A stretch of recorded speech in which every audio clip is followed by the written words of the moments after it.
"Why are you home?" questioned Angela, my wife of 28 years, as she walked in through the garage, finding me seated at our kitchen table. A tall, young man trailed behind her, partially hidden by her slender, 5 feet 9 inches frame. Angela, always radiant, wore a white blouse with an undone button, revealing a hint of cleavage. Her auburn hair cascaded over her shoulders, and a black linen skirt showcased her toned legs. I met Angela while she was an administrative assistant, and we fell in love. Now, she stood before me with a man who was not her husband. Angela's companion, now standing beside her, looked at me with concern. I asked her why she was home so early, an hour and a half before her usual time. We had been inseparable since our first date, and I dedicated my life to her and our family. I built a successful insurance brokerage firm, and Angela achieved a bachelor's degree, progressing from a support role to leading HR in her company's Hartford, Connecticut office. The man introduced himself as Michael Browner, a new attorney at Kellerman & Sons, and a colleague of Angela's for the past couple of months. I ignored his outstretched hand, maintaining eye contact with Angela. I noticed signs of concern in her eyes as she cringed when I mentioned, "On you." I reminded her of the consequences for anyone who called her by that name in our home.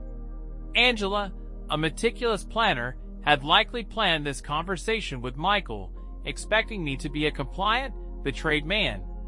I glanced at Michael, smiling, knowing that his situation was about to become more complicated than he anticipated.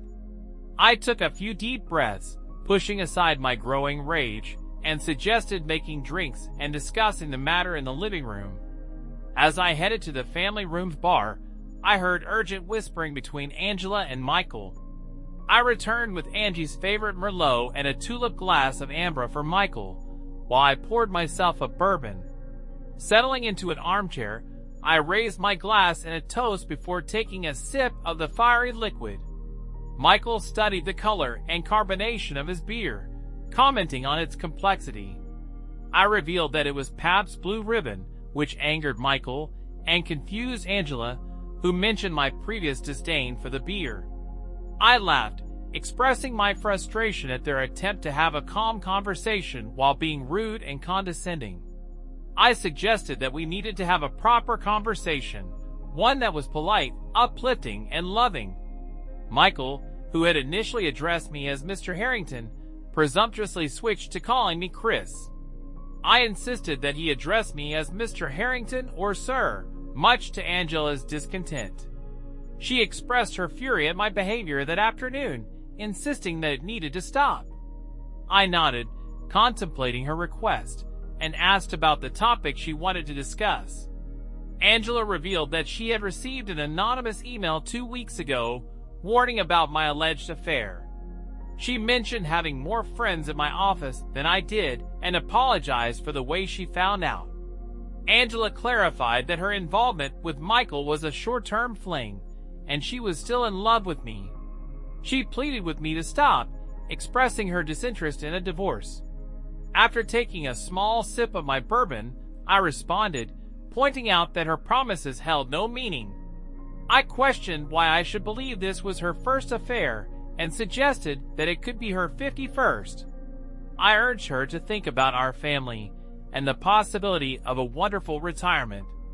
I expressed my belief that in a few years, her fling with Michael would be long over and forgotten. I walked to the den and replenished my glass, aware that my lack of courtesy did not go unnoticed by Angela and Michael. Upon my return, I found them huddled together, engaged in a whispered conversation. Michael asked if he could speak, and I allowed him the floor with a disgusted reply. Michael conveyed that Angela was correct in characterizing their relationship as a short-term fling. He expressed regret for getting involved with a married woman, emphasizing that it was something he had never done before. He acknowledged the connection they shared and spoke about Angela's exceptional qualities. However, he cautioned against divorce in the long term, noting the decades we had invested together. I expressed my inability to understand Angela's choice of seeking legal advice from a corporate attorney who graduated in the bottom quarter of his class from Texas Southern University Law School. I questioned how she knew that Michael, or Swipe, as I called him, didn't finish explaining that knowing one's enemy was one of my mottos. Angela disclosed that she and Michael were spending the weekend together, detailing their itinerary. Despite being aware of their exact plans, the audacity of my wife's statement deeply saddened me. I expressed my disappointment, hoping she could perceive the profound sadness in my eyes. I pointed out the impact on our quarterly getaway weekend tradition to New York City, filled with memories of spectacular sights and heartwarming experiences. Angela sensed my devastation and responded accordingly, but I was too consumed by the voices in my head urging me to end it. Turning to Michael, I questioned him about his wife's reaction to his involvement with mine. Angela urged me to stop, explaining that Michael was a widower and his wife had passed away several years ago. Even Michael displayed some decency, cringing at my wife's last statement. I smirked and addressed Angela, remarking on the contrast between Michael and her. I inquired about her being widowed, and Michael hesitantly confirmed it. I reached down and retrieved a manila folder from the backpack next to my chair, revealing details about Michael's late wife, Dr. Cynthia Browner. She was an emergency department surgeon who had relocated to the Hartford, Connecticut area to join her husband. Angela confronted me about the revelation, asking if I had lied to her. I couldn't contain my laughter, expressing amusement at the situation of a cheat and a liar accusing each other of dishonesty. Michael intervened, reaching out and cupping Angela's hand, making plans for their future together as if I didn't even exist. Finally, I gathered the strength to speak up, requesting their attention and asking for the chance to lay out my thoughts and feelings. Amidst their betrayal, they exchanged uncertain glances, unsure of how to respond to my request for fairness. I pushed the issue, emphasizing the importance of giving me just 30 minutes of their time. After some reluctance, they finally acquiesced and took their seats. With practiced ease, I set up several Zoom meetings, a skill I had honed during the COVID-19 pandemic. As the TV screen flickered to life, I addressed Peter and Lou, asking if they could hear me. Once the introductions were made, I stunned Angela and her companion by revealing the presence of Lou Beard, my new divorce attorney, and Michael Browner, a corporate attorney. Handing the floor over to the attorneys, Lou wasted no time in laying out the situation. He informed Angela, now addressed as Mrs. Harrington, that he was representing me in our impending divorce, and that papers had already been filed. He gave her a deadline to secure her own legal representation and arranged to be served, warning of the consequences of non-compliance. Lou disclosed that infidelity was cited as the cause for divorce, supported by detailed evidence collected by a private investigator documenting her affair with Mr. Browner. Their shock was palpable as the reality of the situation sank in. As Lou concluded his remarks, I placed a second manila folder onto the coffee table in front of Angie, causing both of them to react with surprise. I informed them that it contained a copy of our divorce petition, along with a private investigator's report. I emphasized our intention to insist on the full enforcement of the prenuptial agreement, which had been regularly reviewed every 2 years to align with state legal guidelines. Angela's signed and notarized signature was on every update for the past 28 years, ensuring its enforceability.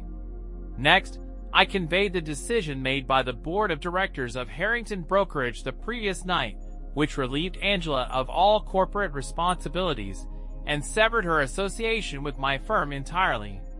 I outlined the timeline for returning her company car, canceling company credit cards and cell phone, and terminating memberships to various clubs. Additionally, I mentioned the cancellation of joint credit cards and the freezing of joint financial accounts, all in accordance with the prenuptial agreement. We then detailed our request for an 80-20 split of assets in my favor, including the retention of the house free and clear by myself. We also requested expedited eviction and a 30-day period for Angela to remove her personal belongings from the property. I mentioned the absence of alimony and child support and noted that there were additional claims which Angela's attorney could explain. Luke concluded by asking if there was anything he had missed, to which I responded that he had covered all the essential points, expressing appreciation for his thoroughness. As the TV screen went black, Angela immediately stood up and explained that they should wait. She turned to me and requested to bring them back as she had questions. I responded by informing her that it doesn't work that way, and she would need to hire her own lawyer to get answers. Angela then expressed her frustration, threatening to destroy me. I turned to her companion and inquired about his legal opinion on the potential impact of this development in the divorce. His lack of response caused Angela to sink back into the couch, visibly distressed. I couldn't help but smile widely as I waved the TV remote at her before pointing it at the TV again as the second Zoom meeting commenced. I addressed Jake and confirmed if he could hear me. He responded, stating that he had a conference call to attend and needed to keep it brief. He proceeded to inform Browder of his termination, stating that his personal items were being removed from his office and would be left in the lobby with a 24-hour window for retrieval before disposal. Jake mentioned that there would be no recommendation provided. Despite expressing disappointment in Angela's behavior as a senior member of his staff, Jake acknowledged her 29 years of exemplary service. However, he announced that her position in Hartford had been eliminated and offered her a similar role at their facility in Albany, New York. He gave her a week to decide on the transfer and 30 days to complete the relocation. The screen went blank again, leaving Angela in tears while her companion slouched back on the couch. I was purposely smirking at Michael when he saw me. His rage started to build. He was younger, bigger, and I'll guess stronger. Unfortunately for him, he was as stupid as a bag of rocks. As Michael was ready to explode, I once again waved the remote, pointed it toward the TV, and pressed a button. The screen lit up, and I asked Dr. Browner if she could hear me. Michael and Angela sat in stunned silence, their faces white as ghosts, and their mouths hanging open. The face of a beautiful blonde filled the screen. Cynthia addressed Michael, informing him that she had filed for divorce, and that he should expect to be served in the coming days. She stated her intention to remain in Michigan with their children, and mentioned that she had managed to retain her position at the hospital. Michael pleaded with Cynthia, asking her to reconsider and suggesting that they could work things out.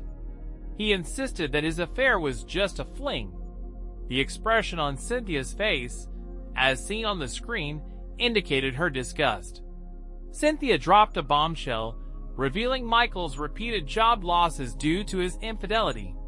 Her additional investigation following Chris's prompt painted a damning picture. She listed off the names of Angela's associates, detailing Michael's affairs with each of them. Angela remained silent as Cynthia laughed off any expectation of an answer, declaring Michael unwelcome in her home and requesting his address for his belongings. As the screen faded to black, Michael's threat sent a surge of adrenaline through me. Without hesitation, I retrieved my Colt .45, aiming it squarely at him. The sight of the weapon seemed to physically stagger Michael, but I didn't flinch. I laid down the law, giving him a choice: leave or stay quiet.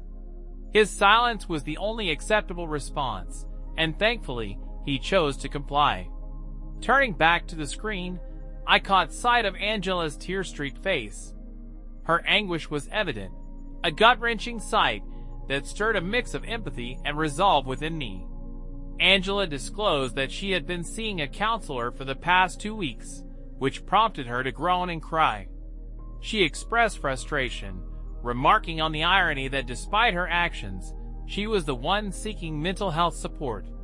Later, I recounted to Angela an insightful question posed by Dr. Waters during our counseling session. She asked whether I understood the saying, "Love is blind," which struck a chord with me. I reflected on how my love for Angela had blinded me to her flaws, even to the point of ignoring her infidelity.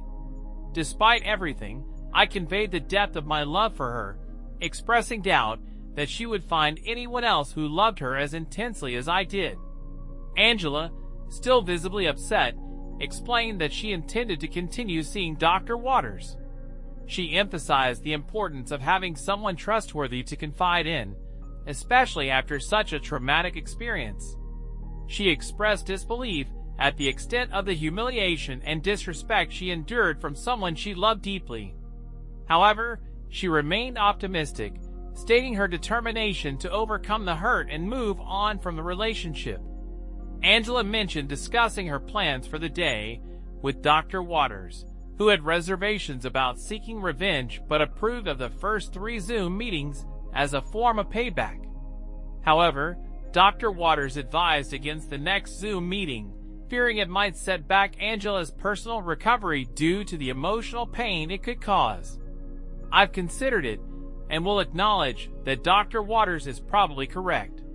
The upcoming Zoom meeting is likely to do more damage than good, but I don't care. This meeting will hurt me, but it will hurt you more. As I held up the remote for the 4th time and waved it at her, Angela shrank back into the couch in a panic. I pointed it at the TV and pushed the button. All eyes were riveted to the screen, and when the face appeared, Angela expressed distress. Chris's daughter Kelly then expressed her love for her father, prompting him to reciprocate.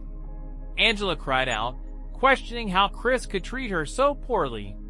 Kelly interjected, revealing that she had overheard Angela's conversation with her boyfriend and was aware of their actions and plans. She expressed her disappointment and disgust towards her mother, calling her actions grotesque and pitiful. Angela attempted to justify herself, but Kelly remained firm, asserting that Angela's behavior was selfish and self-absorbed. Angela expressed her deep loneliness to Kelly, explaining how much she missed her since she moved away. Kelly, appearing perplexed on the screen, questioned if Angela was blaming her for her own troubles. Angela denied this accusation, insisting it wasn't what she meant. Despite Angela's plea to come to Boston to talk, Kelly rejected the idea, citing Angela's plans to be with her new boyfriend and their private celebration nearer to Cape Cod. Kelly revealed her pregnancy and her intention to celebrate with those who bring love and happiness, not the negativity that has consumed Angela's life. Angela, asserting her maternal authority, demanded an invitation, but Kelly firmly refused, seeking a celebration devoid of the turmoil Angela represents. For the 4th time, the screen went blank while Angela sat visibly upset. I stood up and discreetly placed my pistol at the back of my pants. I announced that I was going out for dinner and would return in 2 hours. Addressing Angela, I requested her to pack her belongings and essentials, informing her that she wouldn't be allowed back until the court responded to my divorce petition, a process expected to take about a week. Turning to Michael, I reminded him of my capabilities and gave him 3 days to leave the state, warning of severe consequences if he remained by Monday. As I pulled open the front door, I glanced back at the defeated individuals and mentioned the supposed beauty of the upcoming weekend in New York. The second story unfolds, with my name being Jim Reynolds, now 56 years old, standing at 5 feet 8 inches and maintaining decent shape. I've been married to Kelly for 22 years, whom I believe to be my life and soul partner. Kelly, 45, with blonde hair, blue eyes, and standing at 5 feet 2 inches, is built for lovemaking. I cherished lovemaking moments with her whenever we were alone, although there were times she didn't reciprocate the favor. I spent 8 years in Special Forces right after high school, mastering explosives, followed by 6 years in engineering school. Subsequently, I established my own company, now a multi-million-dollar construction business. Not many know about my military service due to the demons I battled, leading to 4 years of counseling. My pilot's license predates my military service, but Kelly never trusted me enough to join me for rides. I fell in love with Kelly from the first moment, and we married 2 years later. Coming from old money with her maiden name as Moore, she descended from Richard Moore of the Mayflower. Kelly's family, however, viewed me as a mere servant. Despite this, I spared no expense on her, buying a large house in Cambridge, Massachusetts, complete with a 4-car garage and a BMW. We have 2 kids, or more accurately, she has 2 kids, John, 21, and the 19-year-old, both in college. I bought them each brand new BMWs, and I own a 10-year-old GMC 4-wheel drive pickup. About 6 years ago, they began mistreating me, later revealing they don't consider me family. They don't heed my words and do as they please, only listening to Kelly, their mother. I hired Jan 8 years ago, thinking he was my best friend, but the kids seemed to adore him. Approximately a year ago, Kelly inadvertently left her email open, and my curiosity led me to read through them all. To my disbelief, she professed to have despised me since we met, a sentiment echoed by her entire family. Shockingly, I discovered that the kids aren't mine.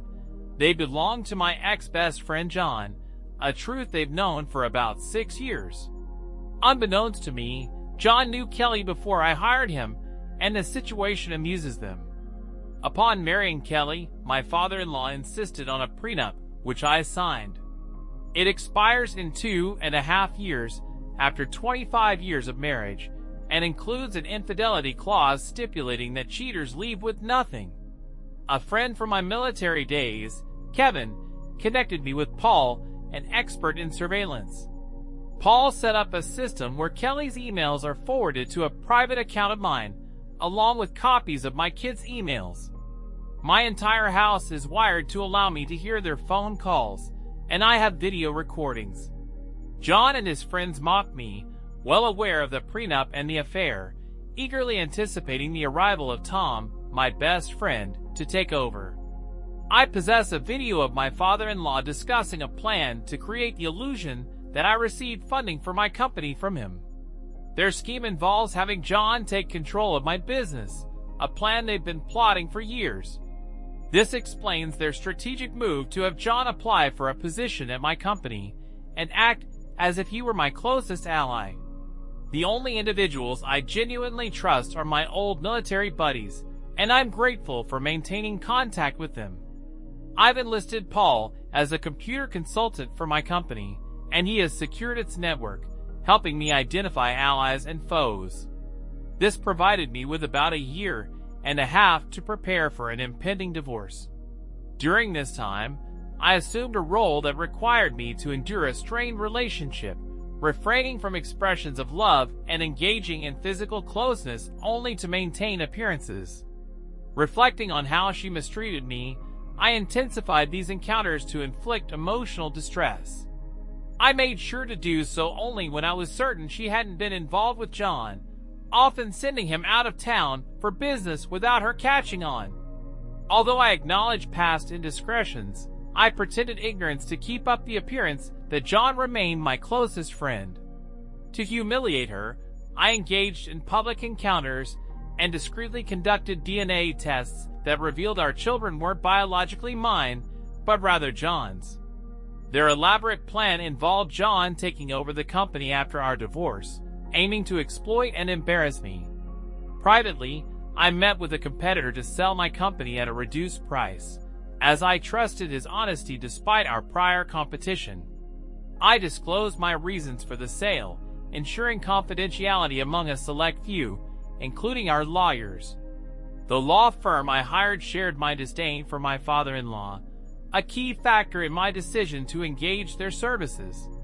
They provided guidance on establishing a private bank account and phone account, additionally suggesting convincing Kelly and the kids to lease cars instead of buying new ones, a proposal well received by everyone involved, ensuring annual upgrades at a lower cost for me. Quietly, I began packing my belongings and placing them in a rented storage shed. People would often laugh either in front of me or behind my back. I suggested to Kelly that we start filing our taxes separately and transfer the house solely into her name for tax purposes. To achieve this, we needed a new mortgage solely in her name, a concept her entire family supported, making it simpler for her to claim the house in the divorce. My new law firm also recommended this to protect my credit. Despite her desire for home improvements, including an in-ground pool, I allowed her to have what she wanted, funded by a second mortgage in her name. Since the house was now solely in her name, the loans also had to be in her name. Half of the funds went towards the changes she wanted, while the other half discreetly found its way into my private account, unnoticed. I continued handling all the bills, altering my insurance beneficiaries to direct funds to charities in the event of my demise. I sold my company without attracting attention, ensuring the new owners retained all employees except for JN and his associates. Within a year, everything was prepared for my departure.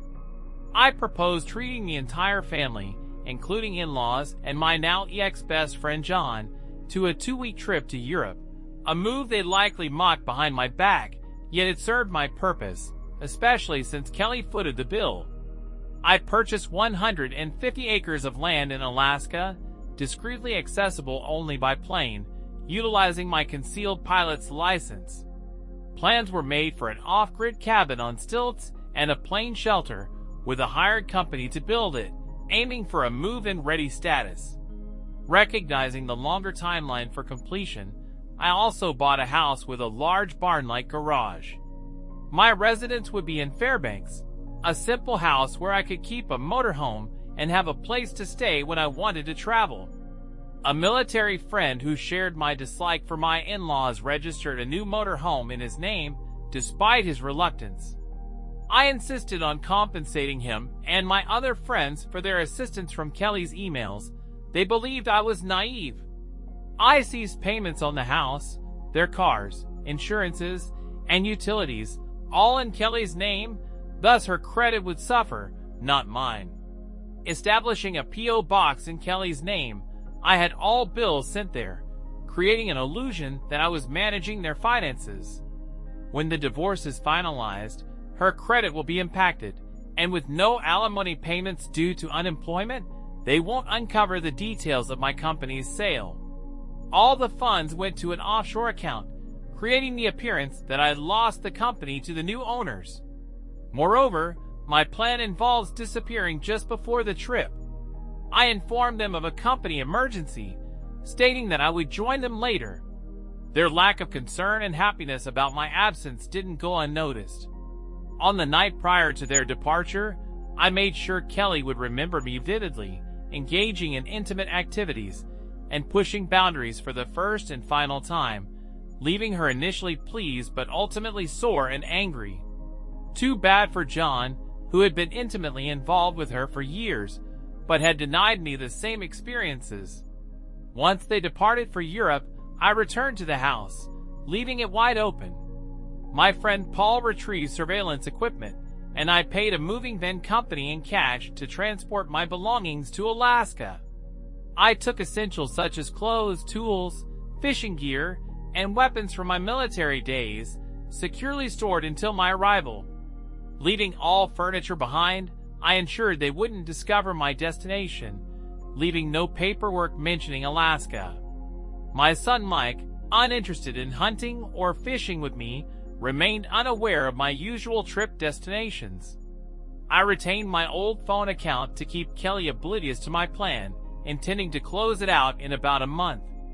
Upon departure, I left my old phone with a colleague, instructing him not to answer calls from my wife, but allowing him to make calls for a month. Subsequently, I visited my in-laws' house with my keys, turning on all lights, and utilizing Mike's laptop. I posted on a college website about a week-long college kicker party at their house, anticipating potential chaos. Recognizing their frugality and preference for John, I closed all bank accounts and canceled credit cards from both my wife's and my accounts, totaling $50,000. I sold my truck to a car dealer, and after 3 days, departed for Alaska without disclosing my destination. Monitoring events through my wife's emails, no one, including my wife, kids, in-laws, or ex-best friend, made any effort to inquire about my whereabouts. They enjoyed thinking everything was my responsibility, unaware that my wife Kelly was the one funding it all. I took my time, enjoying the sights while crossing the country, relying solely on cash for expenses. I drove to Bellingham, Washington, hopped on a ferry to Valdez, Alaska, and then continued to Fairbanks, all without needing a passport. By the time I reached Washington, Kelly and her family had returned from Europe, finding their homes and properties wrecked, completely unaware that I orchestrated it. Surprisingly, they hadn't noticed my absence, being more concerned about their houses than my departure. It was the police, not my so-called family, who started inquiring about me on that Sunday. Granting my attorney written power of attorney for my divorce, I informed them that I would check in 2 weeks later without revealing my whereabouts. On Monday morning, Kelly received her infidelity divorce papers. Although I wanted to sue John for alienation of affection, Massachusetts law prohibited it due to numerous lawsuits against state politicians. Nevertheless, John and his associates lost their jobs as per my agreement with the new company owners, with all his belongings gone. It was a shame that Kelly found herself owing more than she had in the bank, pursued by creditors, and her cars repossessed. Power and water were cut off, property taxes and both mortgages were overdue, forcing her and her spoiled kids to move into her parents' hotel since their home was completely trashed. Her parents had to rent cars for the entire family, feeling empathy for their difficulties. John also had to move in with them, pleading with Kelly's parents for a rental car. They transitioned from BMWs to less impressive vehicles. Kelly and her family hired private investigators to locate me, while Kelly's attorneys attempted to stall the divorce, a futile move. The case gained public attention, with DNA test results and explicit videos circulating online.